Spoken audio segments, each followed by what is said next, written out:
बिस्मिल्लाहिर्रहमानिर्रहीम, अस्सलाम वालेकुम, बखैर रखले। इसमें आतिफ वक्कास और इस शार्ट सी वीडियो में हम एक न्यूमेरिकल एग्जांपल सॉल्व करेंगे that is related to the force on a current carrying wire inside a magnetic field.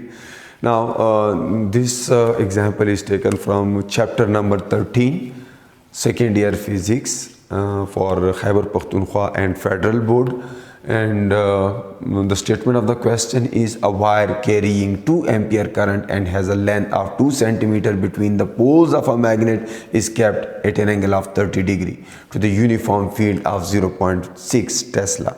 Find the force acting on the wire.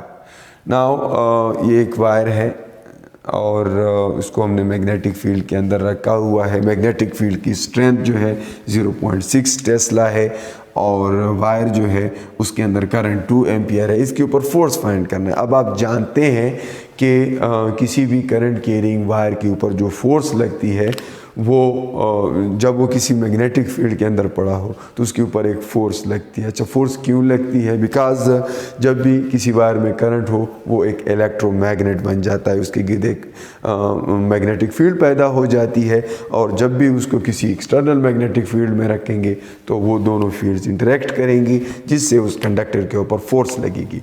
अब वो फोर्स किन किन चीज़ों पर डिपेंड करती है? 3 चीज़ें हैं। एक, उस करंट पे कि जो इस वायर के अंदर मौजूद है। करंट ज़्यादा होगा तो वो एक स्ट्रांग इलेक्ट्रोमैग्नेट बनेगा, ज़्यादा फोर्स लगेगी।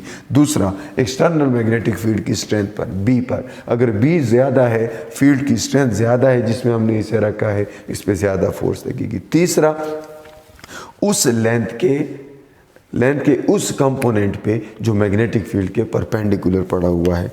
अब ये टोटल लेंथ है और ये उसका मैग्नेटिक फील्ड के साथ एंगल है थीटा जो कि दिया गया है 30 डिग्री। ठीक, अब इस लेंथ के हमने 2 कंपोनेंट्स बनाने हैं। एक कंपोनेंट वो जो फील्ड लाइंस के बिल्कुल परपेंडिकुलर है और एक कंपोनेंट वो जो फील्ड लाइंस के पैरेलल है। अब वो कंपोनेंट जो फील्ड लाइंस के परपेंडिकुलर है वो ये वाला है और आप जानते हैं कि थीटा के अपोजिट वाला जो साइड है वो हमेशा hypotenuse multiplied with sine theta होता है।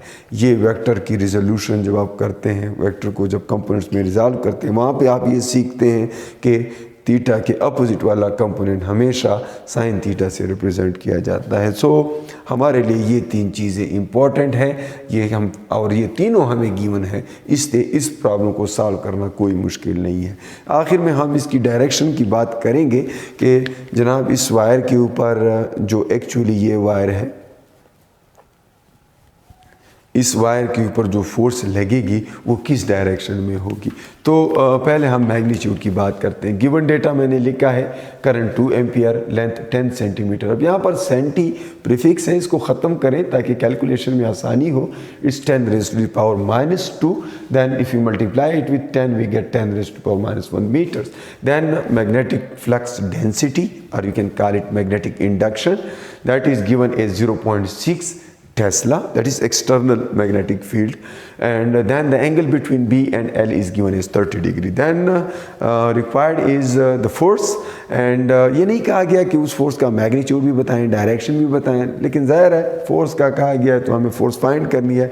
फोर्स में मैग्नीट्यूड भी होगा, डायरेक्शन भी होगी। सो मैग्नीट्यूड का तो ये तरीका है और डायरेक्शन के लिए मैंने यहाँ पर यूनिट वेक्टर n लिखा है या इसको मैंने क्रॉस प्रोडक्ट में लिखा है। और आप जानते हैं कि जब भी 2 वेक्टर्स का क्रॉस प्रोडक्ट लिया जाता है रिजल्ट उन दोनों के परपेंडिकुलर होता है और रिजल्ट फाइंड करने के लिए फिर हम रूल डिस्कस करेंगे, फ्लेमिंग्स लेफ्ट हैंड रूल। तो सोल्यूशन में अगर आप देखें मैंने वैल्यूज पुट की हैं इस फार्मूला में और मेरे पास 2 ampere multiplied with 10 raised to the power -1 multiplied with 0.6 multiplied with sine of 30, यहाँ से आया 0.06 न्यूटन। एंड मैग्नीट्यूड के बाद मैग्नीट्यूड मालूम हुआ, आसान है, कोई मसला नहीं है। डायरेक्शन फाइंड करने के लिए ये दावा आप कर सकते हैं कि it is perpendicular to the plane of L and B. उस प्लेन में ही नहीं होगा जिस प्लेन में एल और बी पड़े हुए हैं, वो उन दोनों के परपेंडिकुलर होगा। तो आउट ऑफ द बोर्ड हो सकता है, इनटू द वाइट बोर्ड हो सकता है। अगर करंट की भी डायरेक्शन बताई होती तो फिर हम वो भी बता पाते, अदरवाइज आप सिंपली इतना कह दें कि direction can be determined by Fleming's left hand rule, where first finger is for magnetic field, middle finger is for current and thumb is for force. और इसके साथ ही मैं आपसे इजाज़त चाहूँगा। दलोए अल्लाह पामान।